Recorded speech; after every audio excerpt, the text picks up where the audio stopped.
Hi, welcome to my channel. కన్నయ్యకి నేను 2 డేస్కి ఒకసారి ఖచ్చితంగా రాగి పిండి అనేది పెడతాను అనమాట. చాలా హెల్తీ. బట్ పెద్దవాళ్ళు ఎందుకో రోజు పెడితే వేడి చేస్తుంది అంటారు. బట్ నేను 2 డేస్కి ఒకసారి పెడతాను.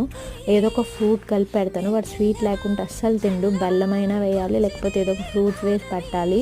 సో స్వీట్గా ఉంటేనే తింటాడనమాట. నేను ఏదో వెరైటీగా పిండిలు తయారు చేస్తాను వాడు తింటాడని. అంటే ప్రోటీన్ ఉండే పిండిలే చేస్తాను. బట్ వాడు తినడు ఇష్టంగా. పిల్లలు పెరిగే కొద్దీ అసలు తినట్లేదు. సో కన్నయ్య నాకు పెళ్ళైన 8 ఇయర్స్కి పుట్టాడనమాట. చాలా లేట్గా పుట్టాడు. సో అందుకని నేను చాలా కేరింగ్గా చూసుకుంటాను. తిండి ఎంత అల్లరి చేసినా ఒప్పుకుంటాను, కానీ తిండి విషయంలో తినుకుంటే మాత్రం అస్సలు ఒప్పుకోను. సో మీ ఇంట్లో కూడా ఇలాగే నా పిల్లలు అయితే కింద కామెంట్ చేయండి. మీరు ఏం ఫుడ్ పెడుతున్నారో పిల్లలకి కూడా కామెంట్ చేయండి. నాకు హెల్ప్ అవుతుంది కొత్తగా పెట్టడానికి. మీకు ఈ వీడియో నచ్చితే please like, share and subscribe.